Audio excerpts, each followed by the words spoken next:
तो आज भिडियो जानिबा आमे 20टी इम्पोर्टाट बछा बछा जीके प्रश्न और तार उत्तर। तो भिडियो को देरी न करी चलंतु आरंभ करिबा। प्रथम प्रश्न, रामायण केउ देशर जातीय पुस्तक? Option A Thailand, option B Sri Lanka, option C Bhutan, option D Nepal.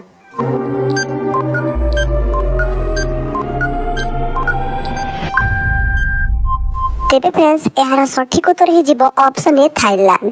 Thailand देशर जातीय पुस्तक हेउछि रामायण। परवर्ती प्रश्न, सीता माता लंका रे केते दिन रहिथिले? ऑप्शन ए 121 दिन, ऑप्शन बी 172 दिन, ऑप्शन सी 365 दिन, ऑप्शन डी 435 दिन।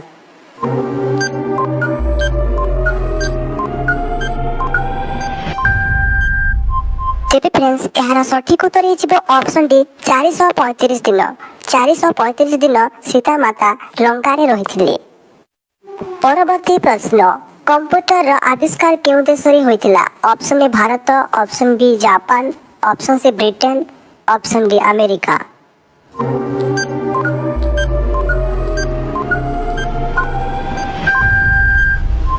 तेबे फ्रेंड्स यार सठिक उत्तर ही जीवो ऑप्शन सी ब्रिटेन। हाँ सांग माने ब्रिटेन देश रे जाके कंप्यूटर आविष्कार होइतिला।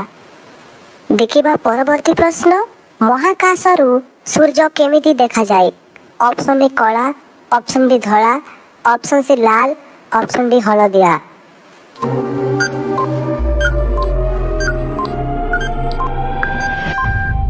तेबे फ्रेंड्स यार सठिक उत्तर ही जीवो ऑप्शन बी धला। महाकाशर सूर्य धला देखा जाए। परवर्ती प्रश्न, आधार कार्ड केबे स्थापन करा जायथिला? ऑप्शन ए 2008 मसिया रे, ऑप्शन बी 2009 मसिया रे, ऑप्शन सी 2010 मसिया रे, ऑप्शन डी 2012 मसिया रे।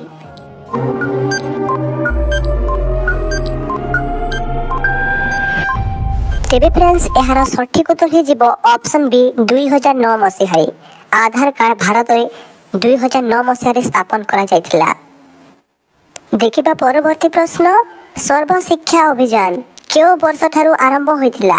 ऑप्शन ए 2000 मसिया रे, ऑप्शन बी 2001 मसिया रे, ऑप्शन सी 2002 मसिया रे, ऑप्शन डी 2003 मसिया रे।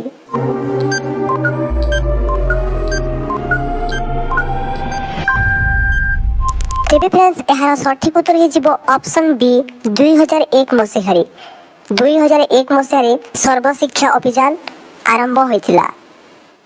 परवर्ती प्रश्न, लौह पुरुष काहाकू कहा जाए? Option A Sardar Patel, option B Jawaharlal Nehru, option C Mahatma Gandhi, option D Lokmanya तिलक।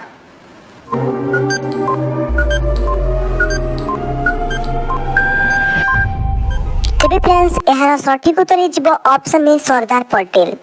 हाँ सांग माने सरदार वल्लभ भाई पटेल को भारतर लौह पुरुष बोली कहा जाए। परवर्ती प्रश्न, केते वर्ष परी भारत रे जनगणना होई थाए? ऑप्शन ए 9 वर्ष, ऑप्शन बी 10 वर्ष, ऑप्शन सी 11 वर्ष, ऑप्शन डी 13 वर्ष।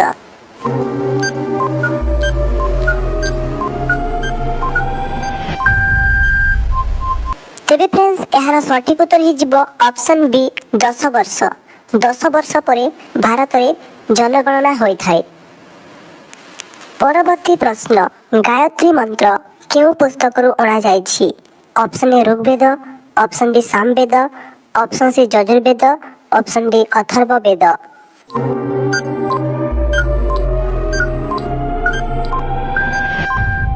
तेबे फ्रेंड्स यार सठिक उत्तर ही जीवो ऑप्शन ए ऋग्वेद। ऋग्वेद रु गायत्री मंत्र अणा जायछि। परवर्ती प्रश्न, भारतर प्राचीन भाषा कौन? Option A Sanskrit, option B Hindi, option C Pali, option D प्राकृत।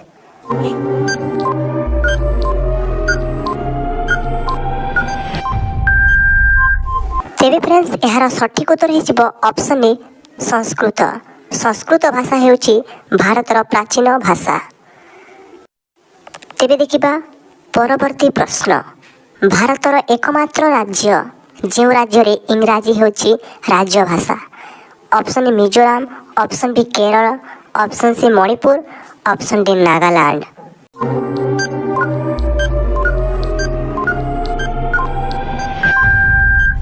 ତେବେ ଫ୍ରେଣ୍ଡସ୍ ଏହାର ସଠିକ୍ ଉତ୍ତର ହେଇଯିବ ଅପସନ୍ ଡି ନାଗାଲାଣ୍ଡ। ହଁ ସାଙ୍ଗମାନେ, ଆମ ଓଡ଼ିଶାରେ ଯେପରି ଓଡ଼ିଆ ହେଉଛି ରାଜ୍ୟଭାଷା, ସେପରି ନାଗାଲାଣ୍ଡର ରାଜ୍ୟଭାଷା ହେଉଛି ଇଂରାଜୀ।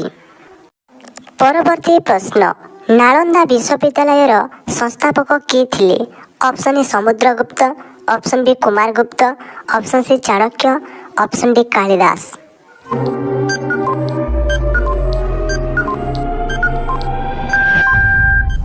ତେବେ ଫ୍ରେଣ୍ଡସ୍ ଏହାର ସଠିକ୍ ଉତ୍ତର ହେଇଯିବ ଅପସନ୍ ବି କୁମାରଗୁପ୍ତ। କୁମାରଗୁପ୍ତ ହେଉଛନ୍ତି ନାଳନ୍ଦା ବିଶ୍ୱବିଦ୍ୟାଳୟର ସଂସ୍ଥାପକ। ପରବର୍ତ୍ତୀ ପ୍ରଶ୍ନ, ମାଉଣ୍ଟ ଏଭରେଷ୍ଟକୁ ଚଢ଼ିଥିବା ପ୍ରଥମ ଭାରତୀୟ ମହିଳା କିଏ? Option A Kalpana Chawla, option B Razia Sultan, option C Bachendri Pal, option D Sucheta Kripalani.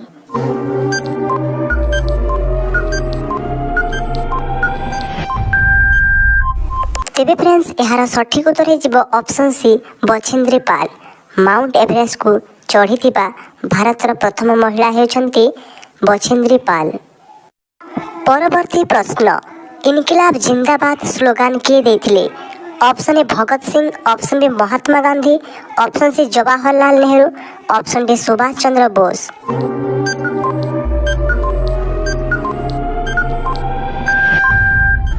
ତେବେ ଫ୍ରେଣ୍ଡସ୍ ଏହାର ସଠିକ୍ ଉତ୍ତର ହେଇଯିବ ଅପସନ୍ ଏ ଭଗତ ସିଂ।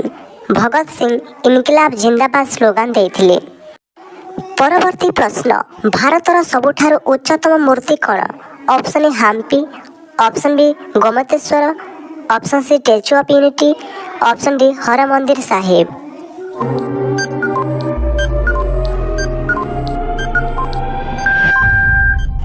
ତେବେ ଫ୍ରେଣ୍ଡସ୍ ଏହାର ସଠିକ୍ ଉତ୍ତର ହେଇଯିବ option C Statue of unity. Statue of unity ହେଉଛି ଭାରତର ସବୁଠାରୁ ଉଚ୍ଚତମ ମୂର୍ତ୍ତି। ଦେଖିବା ପରବର୍ତ୍ତୀ ପ୍ରଶ୍ନ, ଇରମ ହତ୍ୟାକାଣ୍ଡ କେବେ ହୋଇଥିଲା? ଅପସନ୍ ଏ 1919 ମସିହାରେ, ଅପସନ୍ ବି 1928 ମସିହାରେ, ଅପସନ୍ ସି 1939 ମସିହାରେ, ଅପସନ୍ ଡି 1942 ମସିହାରେ।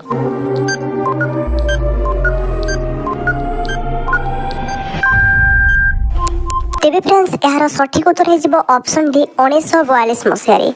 1942 ମସିହାରେ ଇରମ ହତ୍ୟାକାଣ୍ଡ ହୋଇଥିଲା। ପରବର୍ତ୍ତୀ ପ୍ରଶ୍ନ, ଭାରତର ସବୁଠାରୁ ଦୀର୍ଘତମ ରାଜପଥ କ'ଣ? ଅପସନ୍ ଏ NH-27, option B NH-44, option C NH-48, option D NH-52।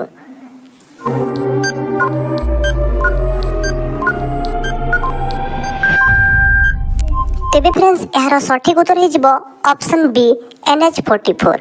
NH-44 ହେଉଛି ଭାରତର ସବୁଠାରୁ ଦୀର୍ଘତମ ରାଜପଥ। ଏହି ରାଜପଥ କେଉଁଠାରୁ କେଉଁଠାକୁ ସଂଯୋଗ କରୁଛି, ଯେଉଁମାନେ ଜାଣିଛନ୍ତି କମେଣ୍ଟ ମାଧ୍ୟମରେ ଦେଇପାରିବେ ଉତ୍ତର। ପରବର୍ତ୍ତୀ ପ୍ରଶ୍ନ, ଓଡ଼ିଶାର ଜାତୀୟ ନୃତ୍ୟ କ'ଣ? ଅପସନ୍ ଏ Chhau, option B Dalkhai, option C Odissi, option D ଗୋଟି ପୁଅ।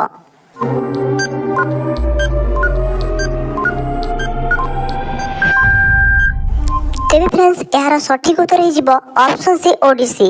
ଓଡ଼ିଶୀ ହେଉଛି ଆମ ଓଡ଼ିଶାର ଜାତୀୟ ନୃତ୍ୟ। ପରବର୍ତ୍ତୀ ପ୍ରଶ୍ନ, ଭାରତୀୟ ଜାତୀୟ ଗୀତ ଗାନ କରିବାର ସମୟ ଅବଧି କେତେ? Option A 52 second, option B 65 second, option C 72 second, option D 92 second.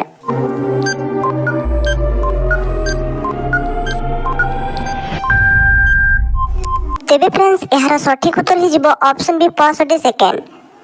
ଆମ ଭାରତୀୟ ଜାତୀୟ ଗୀତ ବନ୍ଦେ ମାତରମ୍ ଗାଇବାକୁ ହେଲେ ସମୟ ଅବଧି କେତେ? ନା 65 ସେକେଣ୍ଡ।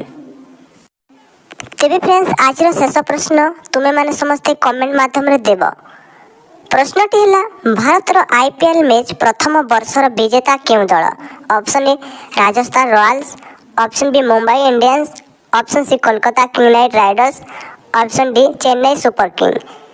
ଏହି ପ୍ରଶ୍ନର ଉତ୍ତର ଯେଉଁମାନେ ବି ଜାଣିଛନ୍ତି କମେଣ୍ଟ ମାଧ୍ୟମରେ ନିଶ୍ଚୟ ଜଣାନ୍ତୁ।